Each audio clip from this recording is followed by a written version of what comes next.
Hello friends, అందరికీ నమస్కారం అండి. నా ఛానల్ ముందుగా చూస్తున్నట్లయితే ప్లీజ్ లైక్ చేసి, షేర్ చేసి, సబ్స్క్రైబ్ చేసుకోండి. మీ సపోర్ట్ నాకు అందించండి. ఐశ్వర్య గౌతమ్ జీవితం నుండి శృతిని ఎలా తప్పించాలా అని ఆలోచన చేస్తూ తన ప్లాన్ తాను వేసుకుంటూ కూర్చుంది. అదే సమయంలో ఇక్కడ అరుంధతి రఘుతో మాట్లాడడానికి వెళ్ళింది. చాలా రోజుల తర్వాత చూసిన భర్తను ప్రేమగా కౌగిలించుకుని, ఇన్ని రోజులు ఏమైపోయారు, ఎక్కడ ఉన్నారు అని అడిగింది. దానికి రఘు, అబ్బా ఇంత త్వరగా నా అడిగేది, వచ్చిన ఇన్ని రోజులవుతున్నా ఒక ఫోన్ కూడా చేయలేదే, ఏం చేసావు ఇంతకీ, కొత్తగా ఇంట్లో ఏం కనిపెట్టావు అని వెటకారంగా అడిగాడు. ఇదిగో చూడండి, ఇలా మాట్లాడితే నాకు కోపం వస్తుంది.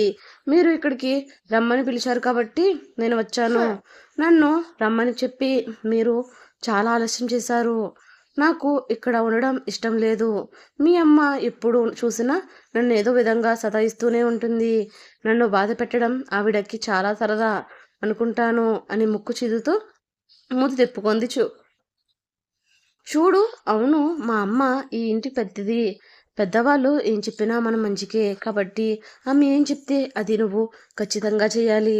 చేయనప్పుడు తను ఏదైనా అంటే పడాల్సిందే. మరి నాకు సంబంధం లేదు అని చెప్పి చేతులు దులిపేసుకున్నాడు రఘు. మంచానికి ఒకవైపు తిరిగి పడుకున్నాడు. అరుంధతి అతనిని ఏమనలేక మౌనంగా చూస్తూ ఉండిపోయింది. గౌతమ్ ఆ చైన్ని శృతి అల్మారాలో చూసినప్పటి నుంచి శృతితో మాట్లాడాలి అని ఎంతగానో ప్రయత్నించాడు. అతనికి ఇప్పటికీ సమయం దొరికింది. వెంటనే శృతితో, నేను నిన్ను ఒక్క ప్రశ్న అడగాలనుకుంటున్నాను. నాకు నువ్వు కరెక్ట్గా ఆన్సర్ చెప్పాలి అని అన్నాడు. గౌతమ్ మళ్ళీ ఏమడుగుతాడని భయపడుతూనే, సరే అడుగు అని శృతి అంది. నీ దగ్గర ఎవరిదైనా గోల్డ్ చైన్ ఉందా అని అడిగాడు. అప్పుడు శృతి గుడకలు మింగుతూ గౌతమ్ని చూస్తుంది. అది గోల్డ్ చైనా అంటూ కొద్దిగా నసిగింది. గౌతమ్కి వెయిట్ చేయడం అంటే చాలా చిరాకు. అందుకే అతను శృతి మీద చిన్నగా త్వరగా చెప్పు అని తొందరపడ్డాడు. శృతి బాగా ఆలోచించి, నా దగ్గర ఎవరిది చైన్ ఎందుకు ఉంటుంది, లేదు అని తడుముకోకుండా అబద్ధం చెప్పింది. ఎందుకంటే తన దగ్గర గౌతమ్ చైన్ ఉన్నట్లు గౌతమ్కి తెలిసే ఛాన్స్ లేదు అని. అందుకే అంత ధైర్యంగా అబద్ధం చెప్పింది. కానీ తన దగ్గర ఉన్న చైన్ బయటకు తీసి శృతి ఉంచుతూ, అయితే దీని సంగతి ఏమిటి, ఇది నీ దగ్గరికి ఎలా వచ్చింది అని సూటిగా అడిగాడు. ఆ చైన్ చూడగానే శృతి మనసంతా పాద జ్ఞాపకాలకు వెళ్ళిపోయింది. వెంటనే గుండెను ఏదో గీరినట్టు అయ్యింది. వెంటనే కళ్ళల్లో సుడులు తిరిగాయి.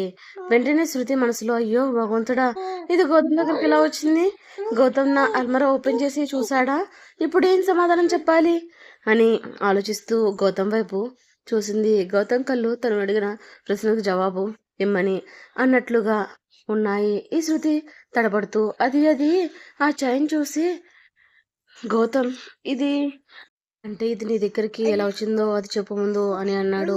గౌతమ్ కోప్పడేసరికి శృతి మనసులో, అయ్యో ఇప్పుడు ఏం సమాధానం చెప్పాలి, నేనేం చెప్పినా గౌతమ్ నమ్మడు కదా, ఇప్పుడు నన్ను ఈ పరిస్థితుల నుంచి కాపాడేదెవరు అని ఆలోచిస్తూ గుటకలు మింగుతుంది.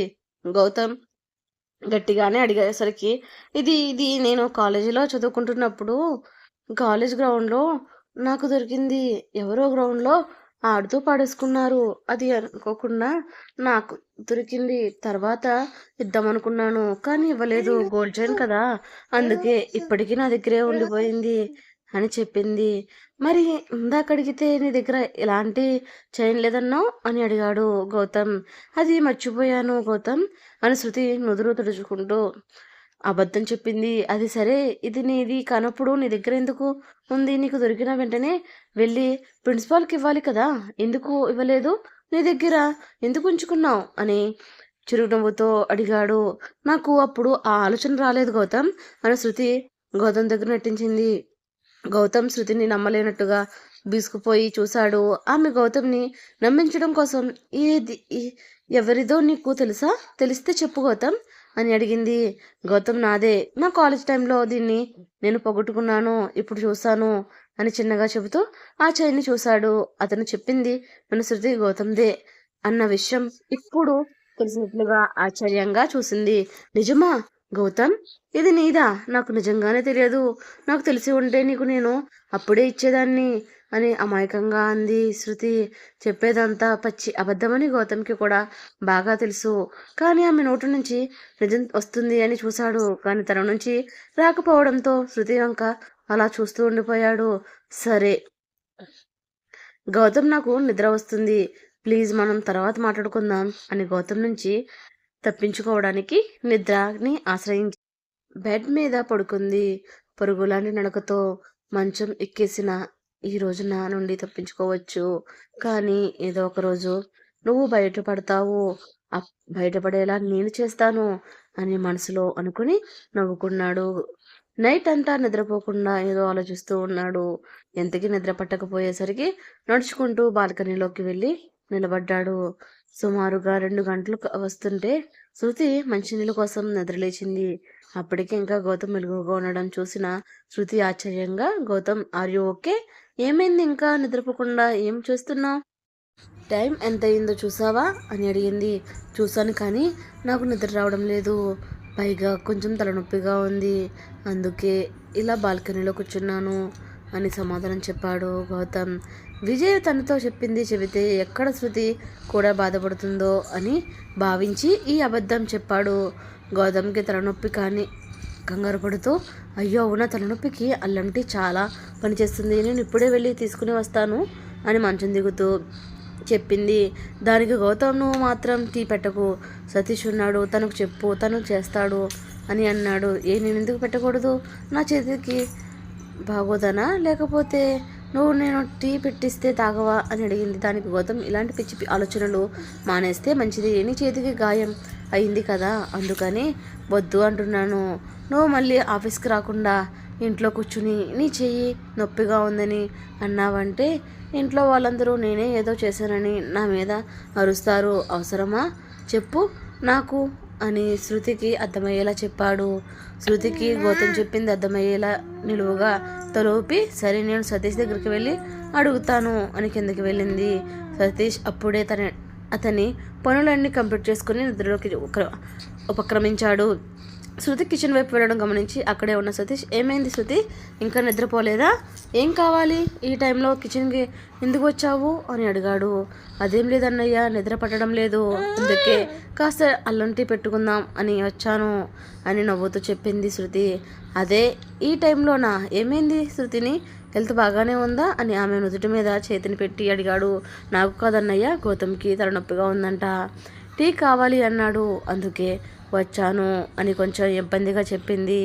సతీష్ షాక్ అయ్యి, గౌతమ్కి తలనొప్పిగా ఉందా అని శృతితో అని, వాడి వల్ల ఇంకెవరికైనా తలనొప్పి వస్తుంది కానీ వాడికి తలనొప్పి తెప్పించింది ఎవరబ్బా అని మనసులో ఆలోచిస్తూ, నువ్వు ఉండు శృతి, ఈ టీ నేను పెడతాను అని నిమిషాల్లో అల్లం టీ రెడీ చేసి కప్పులో పోసి శృతికి అందించాడు. శృతి సతీష్కి గుడ్ బై నైట్ చెప్పి తను పెట్టి ఇచ్చిన టీ తీసుకుని వెళ్ళి గౌతమ్ దగ్గరికి వచ్చింది.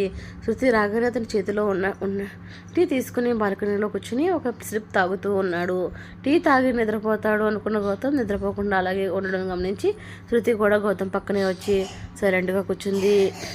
అతన్ని చూస్తూ, హెడ్ మసాజ్ చేయనా, తలనొప్పి తగ్గుతుంది అని ప్రేమగా అడిగింది శృతి. వద్దు, మళ్ళీ నీ చేతికి అయిన గాయం పెద్దగా అవుతుంది, నువ్వు వెళ్ళి కాసేపు రెస్ట్ తీసుకో, నాకు నిద్ర వస్తే నేనే వచ్చి పడుకుంటాను అని అన్నాడు. పర్వాలేదు గౌతమ్, నేను బాగానే ఉన్నాను, నువ్వు కాసేపు రెస్ట్ తీసుకో, నాకు నిద్ర వస్తే నేనే వచ్చి పడుకుంటాను అన్నాడు గౌతమ్. పర్వాలేదు గౌతమ్, నేను బాగానే ఉన్నాను, నువ్వు కొద్దిసేపు పడుకో అంది ఈ కన్సర్న్గా. దానికి గౌతమ్, లేదు శృతి, నేను కొద్దిసేపు ఇక్కడే ఉంటాను, నువ్వు వెళ్ళి పడుకో. దానికి శృతి, అయితే నేను కాసేపు నీతో నేను టైం స్పెండ్ చేస్తాను అని అతని ఎదురుగా ఉన్న పెద్ద ఉయ్యాల బల్ల మీద కూర్చుని గౌతమ్ని తన దగ్గరికి పిలిచింది. శృతి గౌతమ్ తన దగ్గరికి వెళ్ళి తన ఒడిలో తల పెట్టుకొని పడుకున్నాడు. వెంటనే శృతి గౌతమ్ తల పట్టుకొని మసాజ్ చేయడం మొదలుపెట్టింది.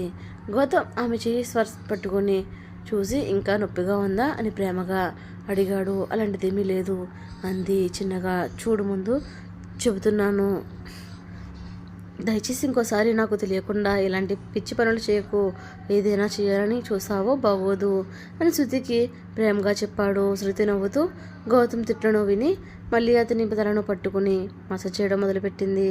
శృతి చేతి స్పర్శ గౌతమ్కి ఎంతో చల్లగా అనిపించింది.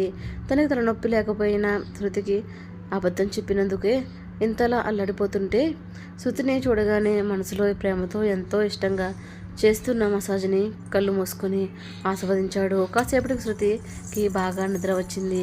శృతి ఆవలిస్తూ నెమ్మదిగా నిద్రలోకి జారుకుంది. శృతి మసాజ్ చేస్తుంటే ఎంతగానో నిద్ర వస్తున్న అతనిని తాను కంట్రోల్ చేసుకుంటూ ఉన్న గౌతమ్ తనకు తెలియకుండానే నిద్రలోకి జారుకున్నాడు. తర్వాత శృతి గౌతంలని కౌగిలించుకుని తన మీద నిద్రపోయింది. ఉదయం 6 గంటల శృతి గౌతమ్ ఇద్దరు నిద్రపోయారు. శృతి 6 గంటలకు మెలకు వచ్చి కదిలింది.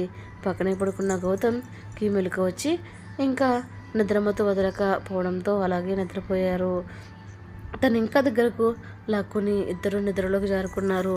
సగం నిద్రలోనే లేచిన ఇద్దరు నేరుగా కిందకి వస్తుంటే అప్పుడే లేచిన విజయ్ కూడా బయటకు వచ్చాడు. గౌతమ్ రాత్రి నిద్రపోలేదని అతని కళ్ళు చూస్తే తెలుస్తుంది. తను చెప్పింది నమ్మి గౌతమ్ రాత్రంతా నిద్రపోలేదని అర్థమై సైడ్ స్మైల్తో చూశాడు విజయ్ వేటకారంగా నవ్వుతూ ఏంటి గౌతమ్, నేను నిన్న నైట్ అంతా నిద్రపోకూడదు అని చెప్పాను కదా, ఇప్పుడు నీ చేయి నొప్పి ఎక్కువ అయ్యి ఉండాలి అని స్టీజింగ్గా అడుగుతున్నాడు.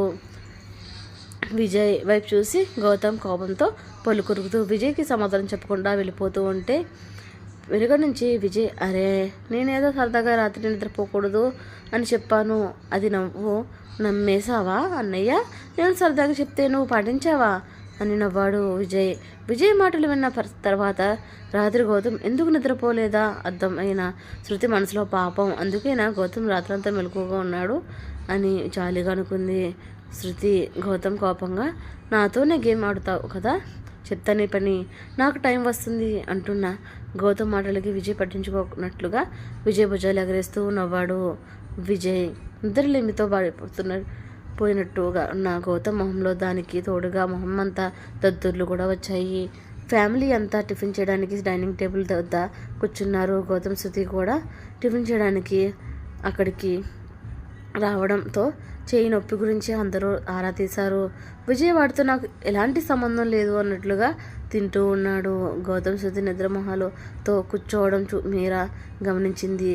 మీరిద్దరు ఎందుకు ఇలా ఉన్నారు అన్నయ్య, రాత్రి పడుకోలేదా ఏంటి అన్నయ్య, వదిన మొహం చూస్తుంటే తను కూడా పడుకోలేనట్టున్న ఉంది, తను కూడా పోనివ్వలేదా అన్నయ్య అని అమాయకంగా అడిగింది.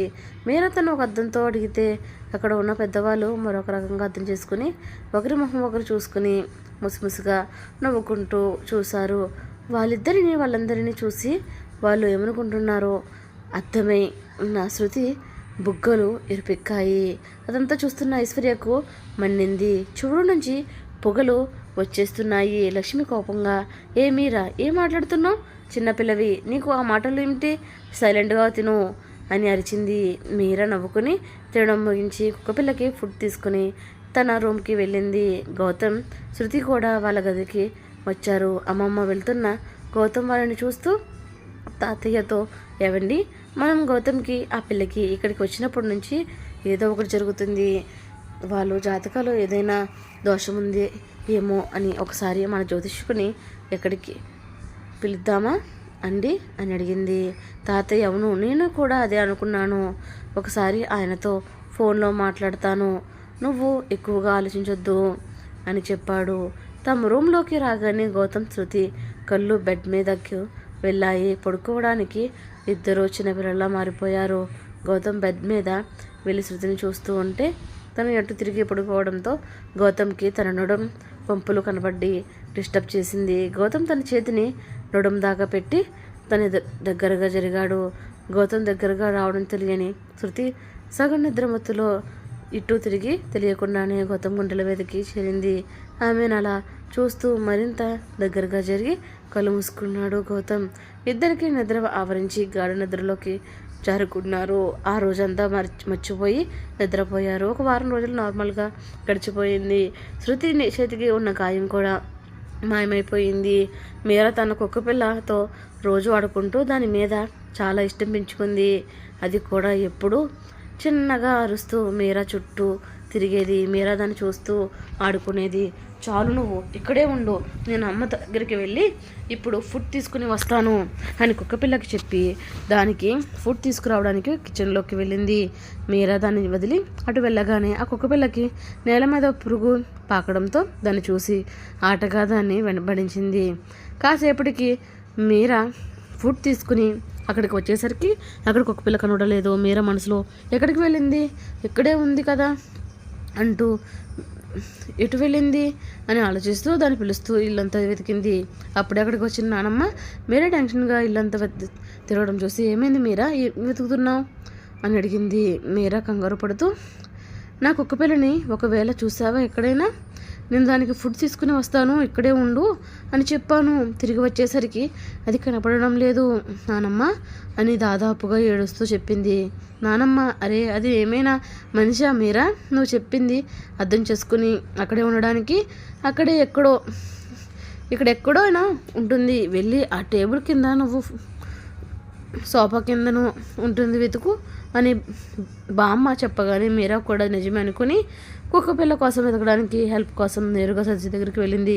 మీరా కంగారుగా వచ్చి సతీష్ని చూసి, ఏమైంది మీరా అని నార్మల్గా అడిగాడు. సతీష్ నా కుక్కపిల్ల కనబడడం లేదు, ప్లీజ్ దాన్ని వెతకడానికి హెల్ప్ చేయవా అని అడిగింది. మీరా, అది ఇక్కడ ఎక్కడో ఉంటుంది, అది చిన్న పిల్ల, అది చాలా చిన్న కుక్కపిల్ల, చాలాసేపటి నుంచి వెతుకుతున్నాను, కనబడలేదు. సతీష్ నువ్వు వచ్చి దాన్ని వెతికియ్యవా అని అనడంతో సరే పదండి అంటూ ఇద్దరు వెతకడానికి వెళ్ళారు. చాలా సమయం గడిచిన కుక్కపిల్ల ఆచూకీ దొరకలేదు.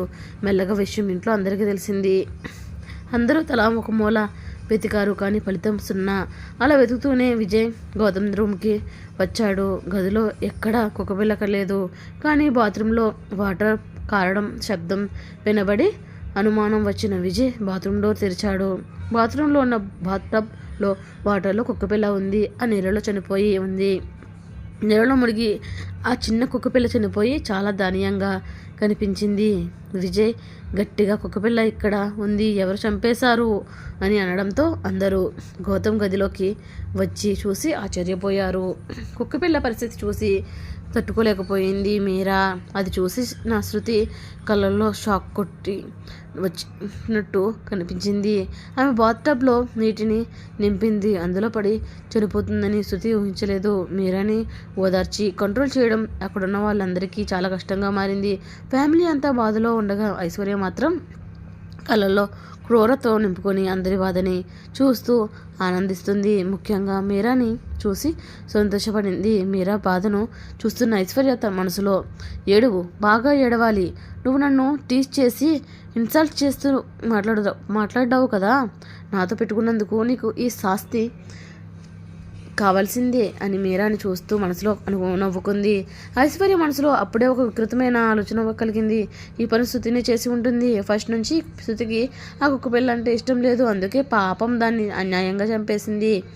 ఎందుకు చంపావు శృతి అని నిలదీసింది ఐశ్వర్య శృతి భయంతో. లేదు ఐషు, నేను ఎందుకు దాన్ని చంపేస్తాను, నిజంగా నేను దాన్ని ఏమీ చేయలేదు అంటూ అందరినీ చూసి కన్నీళ్లు పెట్టుకుంది. ఐశ్వర్య కోపంగా, నువ్వే ఎప్పటిదాకా ఈ రూమ్లో ఉన్నావు కదా శృతి, నీకు తెలియకుండా అది ఇక్కడికి వచ్చి చనిపోయింది అంటావా, లేక ఎవరైనా వచ్చి చంపితే నీకు తెలియకుండా ఉంటుందా అంటూ అందరి మనసులో తన మీద అనుమానం కలిగేలా చేసింది.